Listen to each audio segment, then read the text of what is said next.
Hi guys! Welcome back to Tarot Page Philippines. I'm Iro, isa po sa mga admins ng channel na to.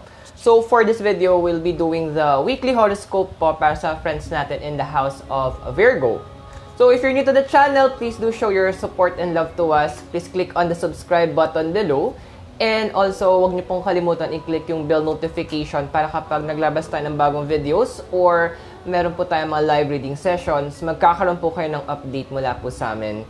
And please do share the videos to your friends and to your loved ones because you can never can tell baka yung next person po na pagpapasa niyo po ng video is makakailangan po nung hope, inspiration, and guidance na bibigay po natin using the tarot cards.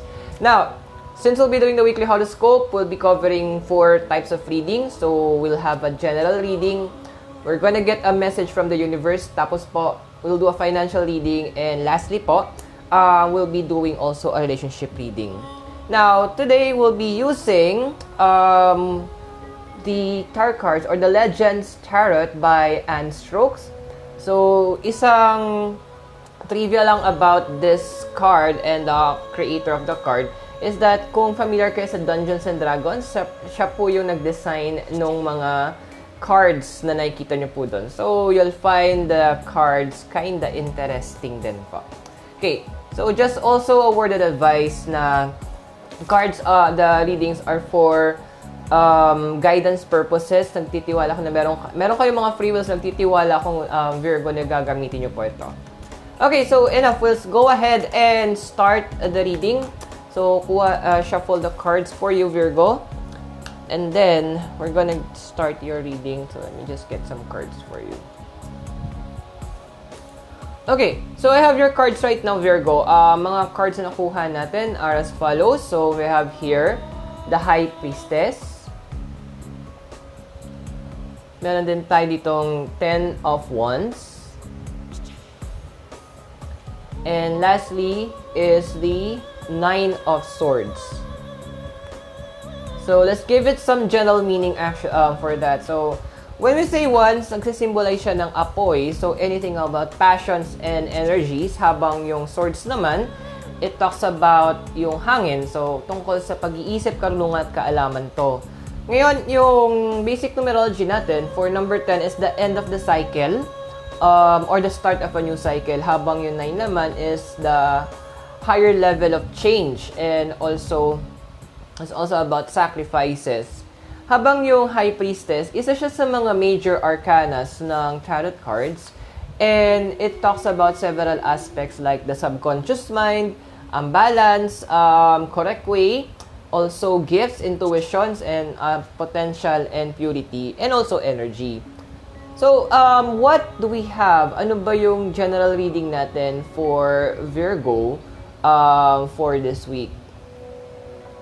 So, Virgo, most of you in the house of Virgo, if you will notice na parang lately, parang ang lakas ng mga tinatawag nating pakiramdam or parang kutob. Or yung mga tipo na you know something that wala ka namang prior knowledge or alam mo lang may mali. Yung mga tipong gano'n na hindi mo alam bakit pero hindi ka mapakali na alam mo na hindi mo dapat gawin or hindi mo dapat pagkatiwala sa tao or hindi mo dapat 'to gawin na dapat ito yung dapat mong gawin. And you're feeling that something is pushing you na hindi mo maintindihan. Well, some of you really already understands it because magaling kayo mag-uncover ng secrets. Magaling kayo manghuli ng tao actually. Pero madalas, medyo sinasarili yun na lang din yun. It's something that the universe is actually teaching you right now. It's a connection, it is what you call yung tinatawag natin na connection with the higher self. So, if you're going to do your research, there are 7 chakras sa katawan natin. And yung pinakahuling chakra, which is the crown chakra, located sa pinakatuktok ng ulo natin. Ito yung tinatawag ng connection natin sa higher consciousness o yung tinatawag natin higher self natin o yung tinatawag natin na guides natin or pwede iba tinatawag siyang guardian angel, kung ano yung mga iba na nagbibigay ng guidance sa atin na mas mataas sa atin or mas malakas sa atin. So, ito yun. It's actually you being connected by the universe to your higher consciousness or to your higher self. Kumbaga, it's something that matagal mo na dapat na ginagawa medyo na-neglect mo lang because you're very, masyado kang nakafocus sa mga physical aspects ng paligid mo na hindi mo masyado nabibigyan pansin yung spiritual aspect mo. So this is the moment that the universe will allow you to have an to end that cycle na kung saan masyado ka nakadepende sa nakikita, naririnig, na alam mo, or sa naririnig mo, nararamdaman mo. But you will go beyond that. This is the time that the universe wants you to level up into the higher level of that next higher level of change. Yes, mahirap siya because actually some of you are in a bit of a confusion na parang hindi ko maintindihan kasi it's something relatively new. It's normal actually kasi lahat naman ng bago, sa una hindi mo siya maintindihan kasi bago nga, 'di ba? It's a given fact. But if you will submit yourself to the universe na okay, this is a part of you actually na really discover mo lang, you will see sudden changes, drastic changes sa life mo that will really impact hindi lang ikaw, kundi pati yung mga tao nakapaligid sa'yo. It will literally make you see things differently.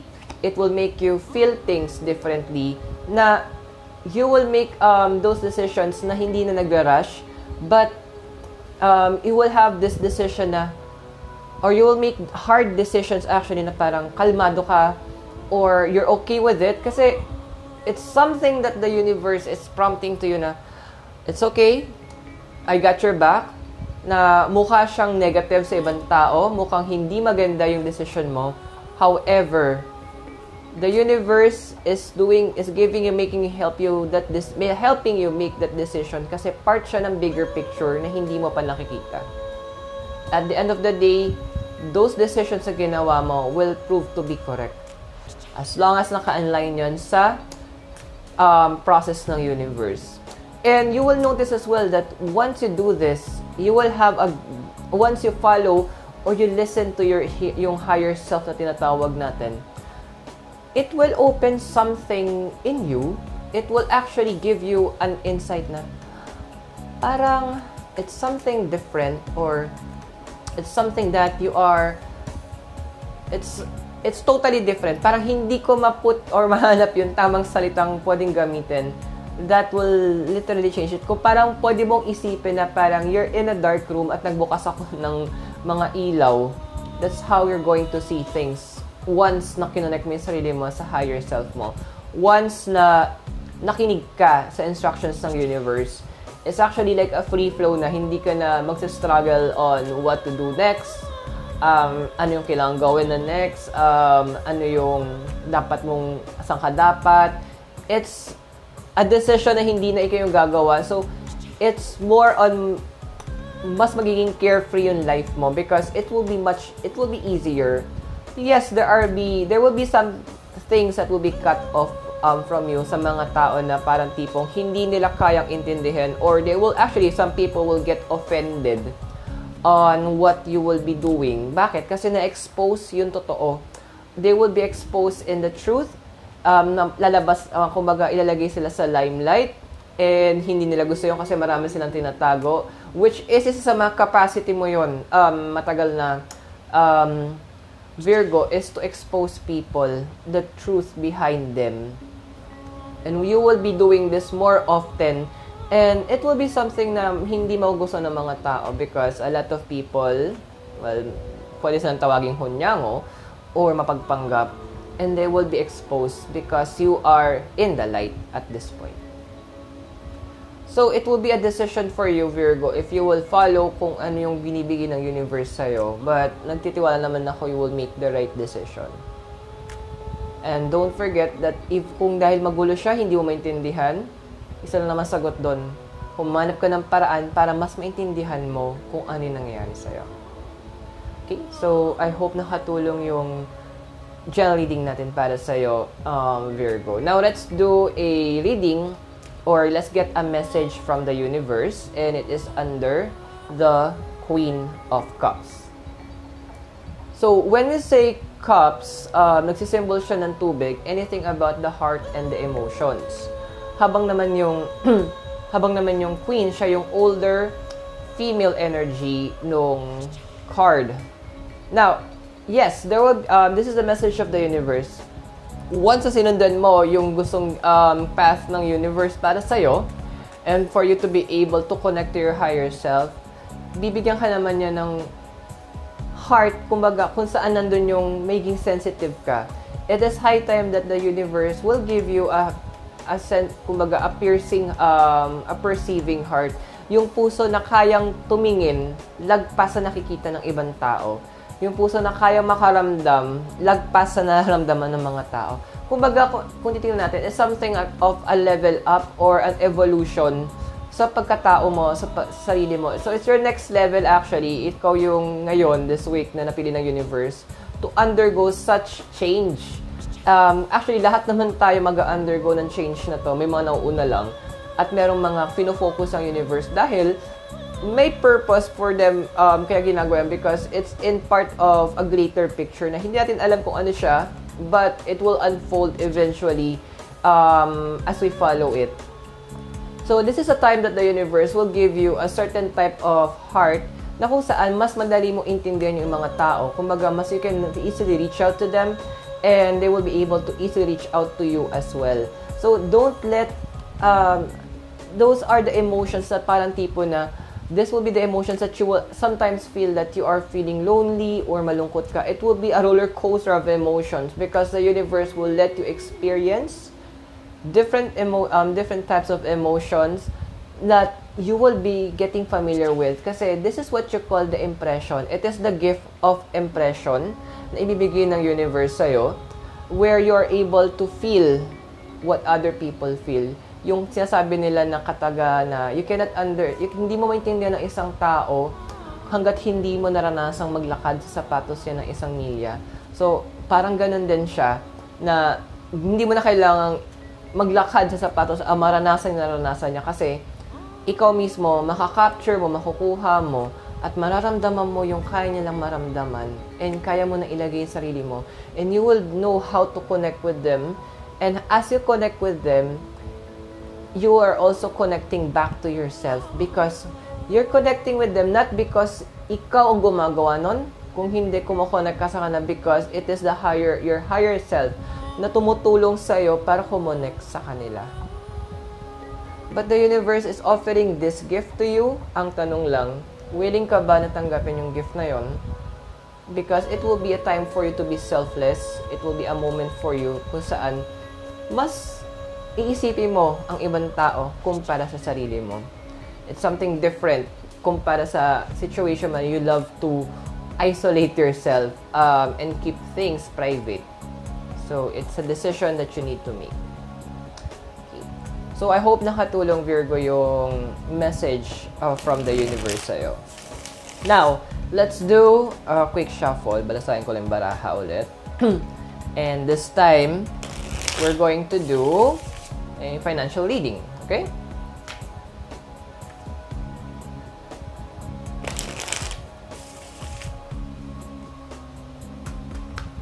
Lago kasi yung cards kaya medyo malutong siya.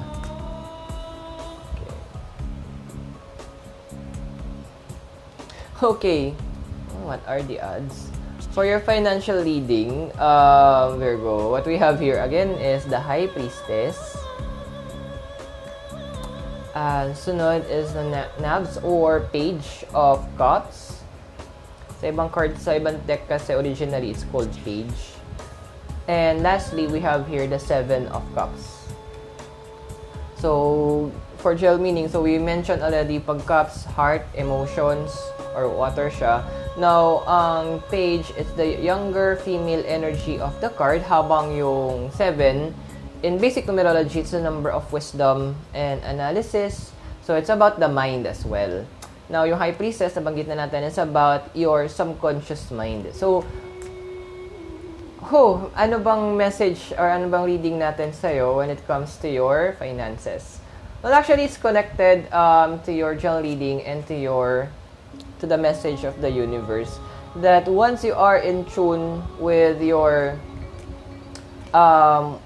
higher self, kumbaga kapag kumbaga sa radyo, naka-connect sa tamang frequency, which is your higher self. Once naintindihan mo paano makinig or makapag-communicate sa higher self mo, then, the things that you are requesting for, yung mga tipo na premature decisions mo, yung mga tipo na parang may mali, yung mga tipo na wrong decisions in the past when it comes to the finances, well, actually, it will be a thing of the past. Magiging parang memories na lang siya na, dati pala medyo mali-mali, mali-mali yung decision ko because, kumaga, nafe-feel ka, binibase mo lang siya sa nakikita mo or whatnot. But this time, it will be something of a partnership between you and your higher self. As you communicate further sa higher self mo, yung higher self mo will be the one to take care of you because, syempre, it's a part, their higher self is also you. Kumbaga, siya lang yung perfect na ikaw o mas mataas na level na ikaw, more knowledgeable. Kumbaga, it's a reflection of who you are in a perfect sense. So, it will be the impartation of wisdom. So, you will no longer be making decisions based on sabi ni ganto na wag mong bilhin yan kasi ganto. Although your heart, yung higher self mo, no, kailangan mo siya because of this, because of that. So, there will be a balance right now between your decision makings. Hindi na siya dahil, kasi sabi ni ganto, baka ma-offend siya. Kasi feeling ko ganto, sayang din naman. Or, kasi ang description ni ganto, no, sinabi niya maganda. So, happy ako kasi maganda. No, it's no longer be based on, I'm happy with it. Or dahil gusto ko siya. Or dahil kay ganto, dahil kay ganyan. But because it is something that is perfect, a perfect decision because yung higher self mo na magde-decide na, okay, take this. This is the opportunity para sa'yo. Okay, this one, hindi yan kasama. Kumbaga, distraction yung opportunity na yan. So, yung opportunity is actually magkakaroon ng filtration na hindi naman lahat yon ng mga opportunities bibigay sa'yo is actually for you. Some of them are there as a distraction, distracting you from the ultimate goal mo. And kumbaga parang mga hilog sa pilit yung na mga blessings na yon. But if you're going, your higher self will help you navigate yung path mo para makuha mo or mapili mo yung mga tamang decisions or yung mga tamang opportunities, yung mga tamang magbukas sa pintuan, which will lead to the next one, until you reach the higher goal na hinahanap mo. And you will look back na you will be thankful na, buti na lang hindi ko pala kinuha tong mga to dati kasi hindi naman siya something for me or will support me. So, keep on listening to your higher self. So, I hope that yung financial decision mo will be ay nakatulong para sa'yo. Medyo parang isa lang yung theme ng basa sa'yo, Virgo. Medyo ganda. For me, I love it. If you're going to look it from my perspective. Okay. So, shuffle tayo for your relationship reading. So, advice ko lang, when you say relationship reading, hindi lang romantic ang kasama dito, pero kasama na rin dito ang relationship natin with our family, our friends, loved ones, colleagues. So, lahat ng klase ng relasyon, kahit kasama, romantic relationship, kasama siya. So, all types of relationship are included in this reading. Okay. So, para aware lang kayo, House of Virgo. Okay?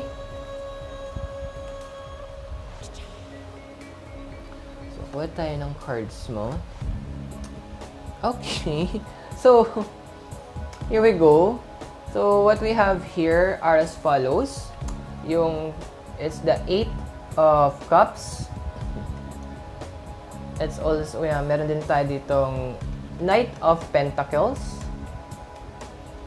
And nagbabalik siya ulit. The Page of Cups. So, in general meaning, when you say Cups, water yon, emotions in the heart. Pag Pentacles naman, earth, anything na physical, na pwede natin gamitin nating 5 senses. Now, in basic numerology, number 8 is a number of strength and power. Yung Knight is the younger male energy of the element, habang yung Page is the younger female energy of the element. So, what is the relationship reading that we have right for you? Well, medyo magbaba ka na ng guards mo, Virgo, when it comes with dealing with people, especially with the ones who are very special para sa'yo. paano magbaba ng guards? Let them understand what is it in your heart. Kumbaga, stop isolating yourself too much. Yes, hindi ka ma-isolate na physical isolation, but we have here as an emotional isolation.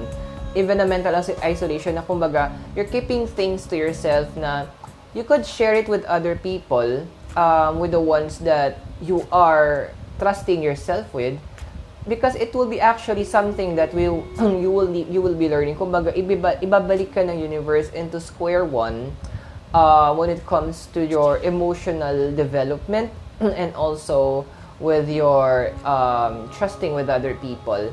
Because nasanay ka na ang pinagkakatiwala mo tatlo lang, which is me, I, and myself. So it's something that the universe will open you up because once you open up your heart to them, it will be easier for you actually to connect as well sa higher self mo. Because you are opening, kumbaga, wala ng reservations. Wala ka ng, kumbaga, nilet down yung guard mo. Kumbaga, here I am, okay na ako, parang go ahead, higher self. So, it's something that you will need to also learn, that the universe will also teach you this week, is how to let go of your guard to the right people and the right time. How to speak up your mind using the right words. And something na you have, because once natanggal na tong mga blockage na to sa'yo, it will be something that it will be easier for the universe or your higher self to start communicating to you or with you. And this will help to establish your deeper relationship with your higher self. Okay? So, I hope nakatulong din yung relationship reading natin para sa'yo, Virgo. Okay? So, again, well, since we're done, and thank you so much for tuning in and for watching Tarot Page Philippines. Again, my name is Aero po. If you're new to the channel, click on the subscribe button below and hit that bell notification sa tabi niya. So, it's been fun. Thank you so much. I hope to see you guys very soon. Keep in touch. God bless. Namaste. And have a great day. Goodbye.